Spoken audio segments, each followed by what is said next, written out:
SSC MTS की तैयारी कर रहे सभी युवा साथियों का लक्ष्य तक पर स्वागत है। अब तक की जितनी भी शिफ्ट हुई और उनमें कराए गए सभी पेपरों के आधार पर रिसर्च और एनालिसिस करके हमने जीके के टॉप 24 प्रश्न जो कि आने वाली परीक्षाओं के लिए संभावित हैं। उम्मीद है इस वीडियो में कराए गए जीके के टॉप 24 प्रश्न आपके लिए बहुत उपयोगी साबित होंगे। आप चैनल को सब्सक्राइब जरूर करें। पहला है, हम्पी महोत्सव किस राज्य में मनाया जाता है? इसका उत्तर होगा ऑप्शन नंबर डी, कर्नाटक में मनाया जाता है हम्पी महोत्सव। उत्सव और लोक नृत्य या शास्त्रीय नृत्य से संबंधित प्रश्न ये देखने को मिल रहे हैं, आप जरूर पढ़ करके जाएं। अगला है, पंडित रविशंकर का संबंध किस वाद्य यंत्र से है? पंडित रविशंकर का संबंध सितार से संबंधित है। सितार वादक हैं एक बहुत बड़े भारत के। अगला प्रश्न है, महात्मा गांधी ने किस गोलमेज सम्मेलन में भाग लिया था? महात्मा गांधी जी ने दूसरे गोलमेज सम्मेलन में, जो कि ये गोलमेज सम्मेलन 1931 में लंदन में हुआ था, एकमात्र यही गोलमेज सम्मेलन था जिसमें कांग्रेस का नेतृत्व कर रहे महात्मा गांधी जी ने और इसमें भाग लिया था। जबकि अंबेडकर ने तीनों गोलमेज सम्मेलन में भाग लिया था। पहला गोलमेज सम्मेलन 1930, दूसरा 31 और तीसरा 32 में हुआ था। तो एकमात्र गोलमेज सम्मेलन लंदन में 1931 दूसरा जिसमें गांधी जी ने भाग लिया था। अगला है, संविधान का अनुच्छेद 368 किससे संबंधित है? आर्टिकल नंबर 368 किससे संबंधित है? इसका उत्तर होगा ऑप्शन नंबर सी, संविधान में संशोधन से संबंधित है। संविधान में संशोधन के प्रावधान, संविधान में किसी भी तरह का अगर संशोधन करना है, इसकी जो संसद को ताकत मिलती है या शक्ति मिलती है वो अनुच्छेद 368 के तहत मिलती है। अगला है, प्राचीन भारत में विख्यात चिकित्सक धन्वंतरि ने अपना परामर्श किसके दरबार में दिया था? किसके दरबार में रहते थे? नवरत्न का समूह था, 9 प्रसिद्ध विद्वान थे जो चंद्रगुप्त द्वितीय के दरबार में रहते थे और इनमें थे एक धन्वंतरि। तो इसका उत्तर होगा ऑप्शन नंबर सी, चंद्रगुप्त द्वितीय। और महाकवि कालिदास भी इन्हीं के दरबार में रहते थे। अगला प्रश्न है, पृथ्वी का जुड़वा ग्रह या बहन किसे कहा जाता है? कौन सा है पृथ्वी का जुड़वा ग्रह या बहन, कौन सा है? तो इसका उत्तर होगा ऑप्शन नंबर ए, शुक्र ग्रह को कहा जाता है। चलिए अगला प्रश्न है, शीतोष्ण घास के मैदान को यूरेशिया में किस नाम से जानते हैं? शीतोष्ण घास के मैदान को यूरेशिया में किस नाम से जानते हैं? इसका उत्तर होगा ऑप्शन नंबर बी, स्टेपीज के नाम से जानते हैं। जो यूरेशिया है ये मध्य एशिया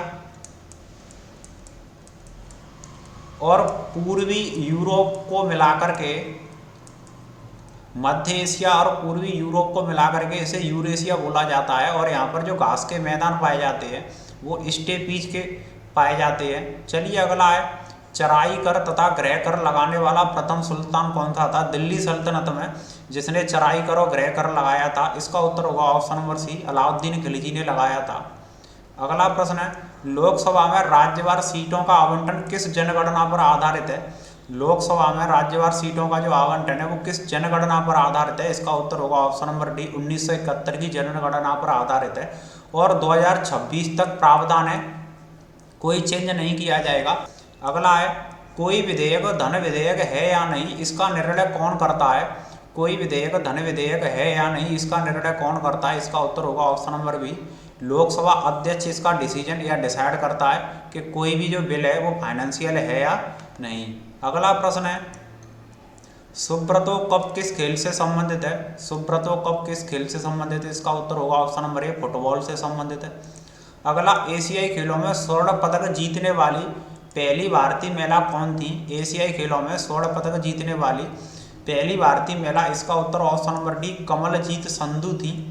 और इन्होंने 1970 में 400 मीटर दौड़ में और भारत के लिए स्वर्ण पदक जीता था, जो कि भारत के लिए एशियाई खेलों में जीता गया पहला स्वर्ण पदक था 1970 में, कमलजीत संधू इसका उत्तर होगा। अगला है, हीमोग्लोबिन में कौन सी धातु मौजूद होती है या पाई जाती है? इसका उत्तर होगा ऑप्शन नंबर बी, लोहा धातु पाई जाती है, आयरन पाया जाता है हीमोग्लोबिन में। अगला प्रश्न है, मटकी लोक नृत्य किस राज्य का से संबंधित है? मटकी लोक नृत्य, इसका उत्तर होगा option number A, Madhya Pradesh का है। जितने भी लोक नृत्य और उत्सव हैं इनसे संबंधित प्रत्येक शिफ्ट में एक प्रश्न देखने को मिल रहा है। खेलकूद की दुनिया से संबंधित प्रश्न देखने को मिल रहे हैं, आप जरूर पढ़ करके जाएं। उम्मीद है आप इतना करके जरूर आएंगे कि आप कट ऑफ में शामिल हो जाएंगे। कुछ सेलेक्टेड टॉपिक को आप पढ़ करके जरूर जाएं। शिक्षा और अनुसंधान को निम्न में से किस क्षेत्र में शामिल किया जाता है? शिक्षा और अनुसंधान को किस क्षेत्र में शामिल किया जाता है? इसका उत्तर होता है ऑप्शन नंबर डी, चतुर्थ क्षेत्र में शामिल किया जाता है। अर्थव्यवस्था के 3 क्षेत्र होते हैं, प्राथमिक, द्वितीय और तृतीय। जितना जो कच्चा माल होता है, रॉ मटेरियल, जैसे कृषि वगैरह हो गया, पशुपालन, ये प्राथमिक होते हैं। जो फर्स्ट पर डिपेंड रहता है, फैक्ट्री, उद्योग, कारखाने, वो द्वितीय में आ जाते हैं। और बैंकिंग सेवा प्रणाली, ये सब तृतीय में आ जाते हैं। और चतुर्थ में आता है शिक्षा और अनुसंधान। अगला है द्वितीय पंचवर्षीय योजना किस मॉडल पर आधारित थी?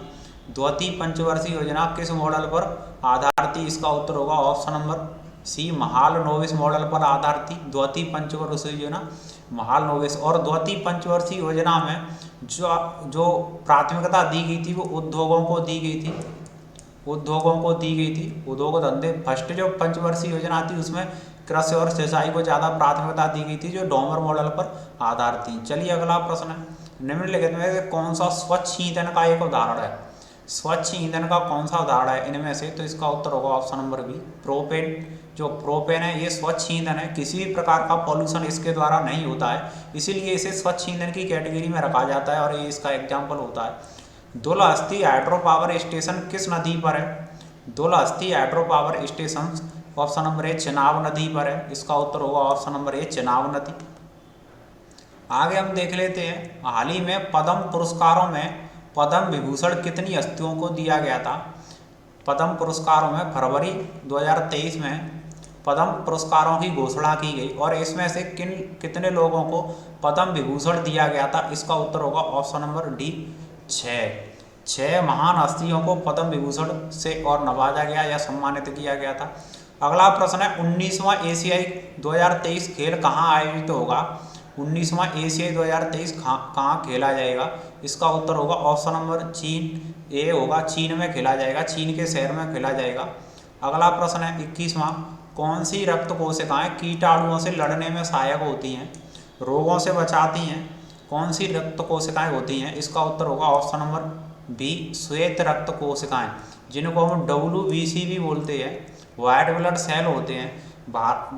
मानव शरीर में जितने भी कीटाणु और उत्पन्न हो जाते हैं, बैक्टीरिया बन करके तैयार हो जाते हैं, तो उनको ये किल करती है, मारती है, तो ये बीमारियों से, रोगों से भी हमें बचाती हैं। तो कीटाणुओं से लड़ने में जो सहायक है वो WBC। अगला प्रश्न है 22वां, भारत की पहली महिला ओलंपिक खिताब विजेता कौन है? भारत की पहली महिला ओलंपिक खिताब विजेता है। इसका उत्तर होगा option number C, Karnam Malleswari. इन्होंने भारत के लिए पहला ओलंपिक में खिताब जीता था।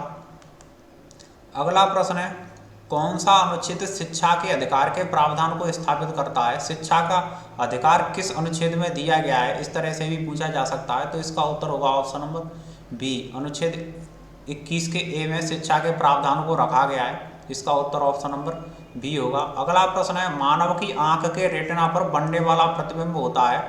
मानव की आंख पर रेटिना पर बनने वाला जो प्रतिबिंब होता है, इसका उत्तर होगा ऑप्शन नंबर बी, वास्तविक और उल्टा होता है। वास्तविक और उल्टा होता है। 24 का जो प्रश्न का उत्तर है वो ऑप्शन नंबर बी होगा। इसमें कराए गए जितने भी प्रश्न हैं वो आपके लिए उपयोगी साबित होंगे। अब तक के रिसर्च और एनालिसिस के आधार पर ये हमने 24 प्रश्न आपके लिए निकाले थे इस वीडियो में। इसमें से कराए गए जितने भी प्रश्न हैं वो आपको ज़्यादा से ज़्यादा देखने को मिले और आप इन प्रश्नों को करके आएँ, जिससे कि आपका जो सेफ स्कोर है उसमें आप और पहुंच सकें। चैनल को लाइक और सब्सक्राइब जरूर करें, शेयर करना ना भूलें। इसी तरह की वीडियो हम आपके लिए लेकर आते रहेंगे। वीडियो को अंत तक पूरा देखने के लिए बहुत बहुत धन्यवाद।